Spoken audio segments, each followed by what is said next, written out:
Malam itu sama seperti pada malam-malam biasanya. Eropa tetaplah Eropa, begitu dingin ketika musim dingin dan hangat ketika musim panas. Dari banyaknya orang yang ada di sana, ternyata ada sesosok pemuda yang leluhurnya dimakamkan di tanah Jawa, tepatnya di Jawa Timur, Indonesia. Malam itu, pemuda yang memiliki nama lengkap Sandy Henny Walsh terlihat duduk di tepi tempat tidurnya, menggantungkan kedua kakinya di sisi tempat tidur, menegakkan punggungnya dengan menatap kosong keluar jendela.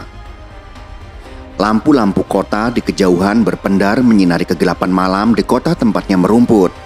Tubuhnya terpaku di sisi tempat tidur, tapi pikirannya melayang ke tempat yang sangat jauh, tempat yang belum pernah benar-benar menjadi miliknya, yaitu Indonesia. Itulah gambaran secara imajiner yang biasa dibuat dalam menceritakan sebuah adegan yang terdapat pada sebuah buku novel.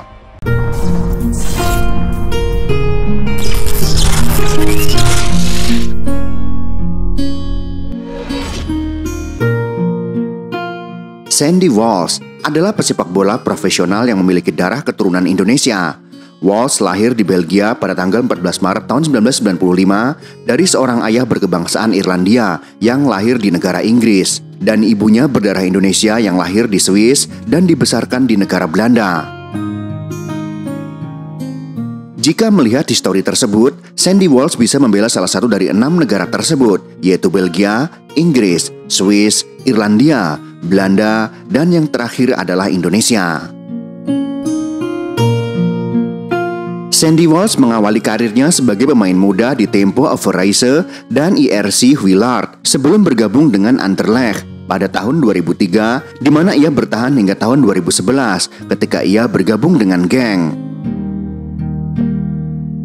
Kemudian Sandy pindah ke Zulte Waregem pada musim panas tahun 2017.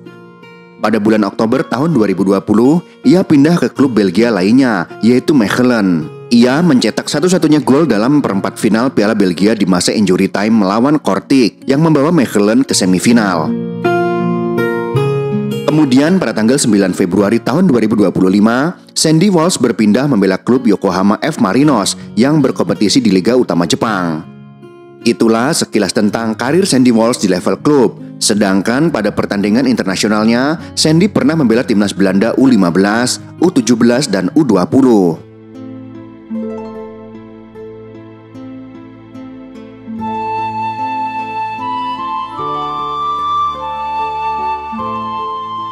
Sudah lebih dari 7 tahun ia menunggu. 7 tahun penuh harapan yang tak kunjung menjadi kenyataan. Selama 7 tahun tersebut, dia hanya bisa melihat dari kejauhan, menyaksikan timnas Indonesia berlaga di setiap pertandingan tanpa bisa ikut berjuang. Ia bisa saja memilih jalan lain. Irlandia pernah datang membawa tawaran, negara yang jauh lebih kuat dalam sepak bola, yang bisa membawanya ke panggung Piala Dunia.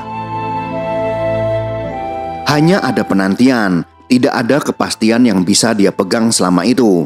Jika saja ia berkata, "Ya, saya bergabung dengan Irlandia," maka semuanya akan lebih mudah, menjadi salah satu pasukan terbaik Irlandia. Tapi hatinya menolak, bukan timnas Irlandia yang ia inginkan. Ternyata bukan negara makmur itu yang ia dambakan, melainkan negara yang jauh dari daratan Eropa dan tidak masuk dalam daftar negara kaya. Bahkan negara ini timnasnya sedang dalam posisi terpuruk dalam peringkat FIFA.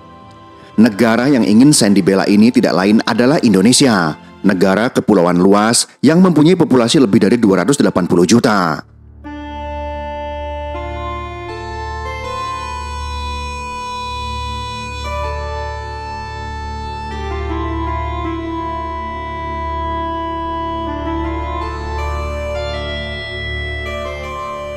Ia pun dengan tekad yang kuat memilih Indonesia sebagai negara yang akan dia bela dalam pertandingan internasionalnya. Negara yang bahkan tak mengenalnya saat ia pertama kali mengajukan diri untuk bisa ikut berjuang. Negeri jauh yang membuatnya menunggu begitu lama, tanpa kepastian dan tanpa jaminan.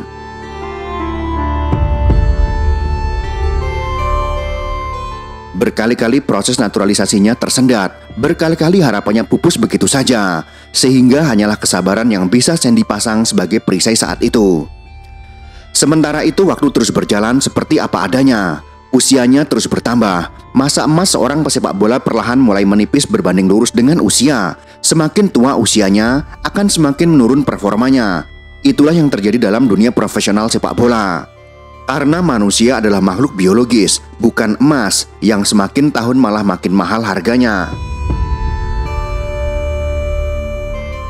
Ia menyaksikan teman-teman seangkatannya melangkah jauh, mencapai impian mereka, sementara ia masih terjebak dalam penantian. Mungkin kalau kita boleh menebak apa isi dari hati Sandy saat itu, di lubuk hatinya yang terdalam, mungkin pernah ada bisikan kecil yang bertanya, apakah ini semua akan sia-sia? Demi Tuhan yang Maha Esa, Dan pada akhirnya seperti sebuah film yang berakhir dengan bahagia atau happy ending. Setelah bertahun-tahun menahan luka dalam diam, hari bersejarah itu pun tiba.